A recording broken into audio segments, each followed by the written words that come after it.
warahmatullahi wabarakatuh. Kita jumpa lagi di mapel Akidah Akhlak kelas 12. Nah, materi kali ini adalah kerukunan di dunia. Jadi kita pelajari apa sih hal-hal yang membuat terciptanya kerukunan di dunia.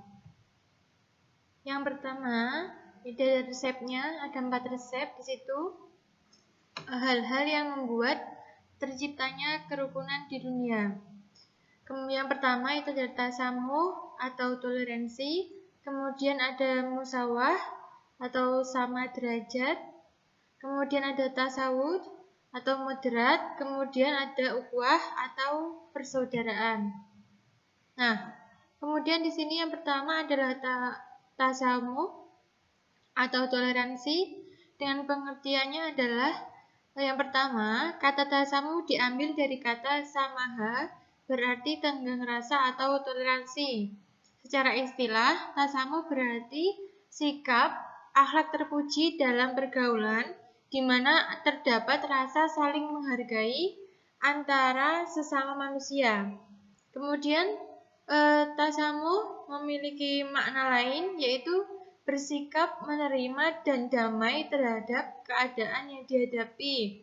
Misalnya, contohnya toleransi dalam agama Islam ialah sikap saling menghormati hak dan kewajiban antar agama.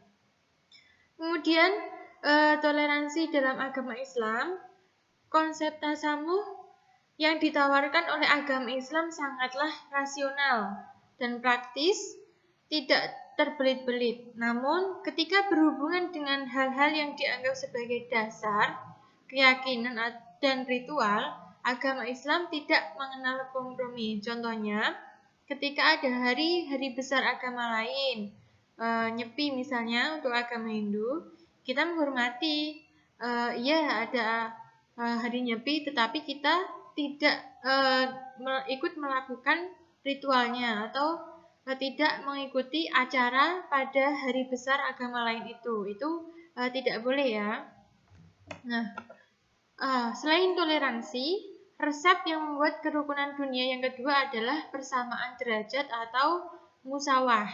Nah, kata musawah berasal dari kata dasar sawa, berarti meratakan atau menyamaratakan.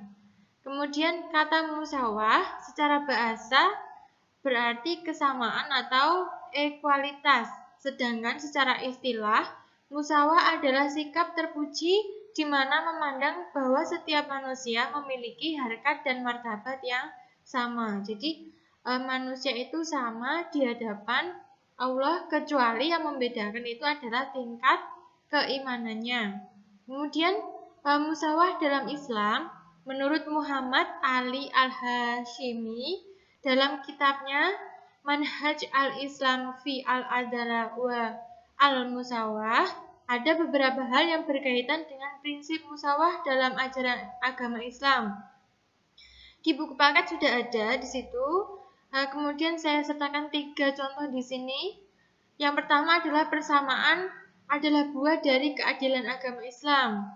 Kemudian, setiap manusia itu sama derajatnya. Dan yang ketiga adalah memelihara hak-hak non-muslim, diantaranya adalah memahami perbuatan ritual agama mereka. Jadi, kalaupun agama Nasrani sedang merayakan hari Natal, kita menghormati, jikalau mereka mengatakan tentang ritualnya, ya kita menghormati bahwa itu memang ajaran mereka, tapi kita tidak dianjurkan, bahkan tidak boleh untuk mengikuti ritual mereka di gereja, seperti itu, tidak boleh ya. Kemudian ada moderat, resep yang ketiga, atau tawasud. Beda ya, tasawuf dan tawasud, kemudian ada tasamuh tadi. Nah, kalau tawasud itu berasal dari kata wasota, berarti tengah atau pertengahan. Kemudian kata tawasud secara bahasa berarti moderat. Kemudian tawasud dalam Islam menyatakan bahwa umat Islam merupakan umat yang di tengah-tengah, yaitu menyelesaikan sesuatu tanpa kecondongan ke kanan ataupun ke kiri. Jadi tidak memihak yang kanan maupun tidak memihak yang kiri. Nah, kemudian dalam Islam tawasud terbagi menjadi tiga dimensi. Yang pertama ada akidah, kedua akhlak, dan ketiga syariat. Akidah yang dimaksud tawasud akidah yang bagaimana? Yang pertama, umat Islam itu tidak ateisme dan politisme, melainkan umat Islam itu bersifat monoteisme, yakni paham yang mempercayai Tuhan yang Maha Esa. Kemudian manusia di antara jabat dan ikhtiar. Beberapa aliran mengatakan bahwa perbuatan manusia adalah paksaan dari Allah, dan aliran yang lain itu mengatakan bahwa perbuatan manusia adalah mutlak dari diri sendiri. Kemudian dalam Islam konsep tawasud sendiri itu adalah tidak ada keterpaksaan yang mutlak dan tidak ada kebebasan yang mutlak. Jadi dibatasi, ada yang halal, ada yang haram. Itu contohnya. Kemudian dalam hal akhlak, salah satu persoalan dalam tasawuf ialah peribadatan antara syariat. Kemudian dalam ibadah, Islam menggunakan kacamata syariat dan hakikat. Tidak hanya syariat, tidak hanya hakikat, tetapi digabungkan antara syariat dan hakikat. Kemudian yang ketiga adalah syariat.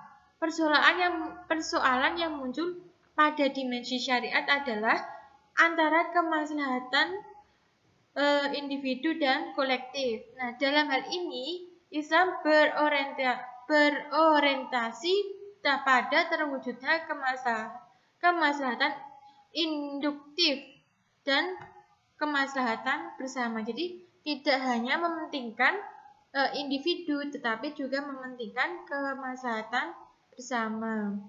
Kemudian akan tetapi kalau terjadi pertentangan, maka didahulukan keperluan yang dianggap baik untuk bersama. Kemudian resep yang keempat adalah ukhuwah, persaudaraan, bersaudara atau saling bersaudara. Ukhuwah berasal dari kata akun, berarti saudara.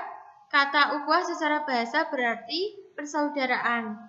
Secara istilah, ukhuwah adalah sikap terpuji di mana menumbuhkan perasaan kasih sayang, persaudaraan, kemuliaan, dan rasa saling percaya terhadap orang lain. Kemudian ukhuwah dalam Islam sangatlah esensial. Bahkan jika ada perselisihan, kita diperintahkan untuk mendamaikan, bukan memperkeruh suasana. Jadi ukhuwah itu persaudaraan, jadi didahulukan antara tali persaudaraannya, tidak mementingkan kepentingan individu. Nah, kemudian jikalaupun ada persoalan seperti demonstrasi atau yang lainnya, kita Islam diperintahkan untuk mendamaikannya terlebih dahulu, bukan malah memperkeruh suasana. Itu ukhuwah dalam Al-Quran diperkenalkan beberapa macam, diantaranya ada 3 yang saya tulis di situ: persaudaraan senasab, persaudaraan sekeluarga, persaudaraan sebangsa walau tidak seagama.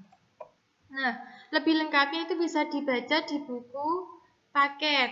Nah, sekarang silahkan tuliskan dalil dari masing-masing pembahasan. Tadi ada tasamuh, ada toleransi, kemudian ada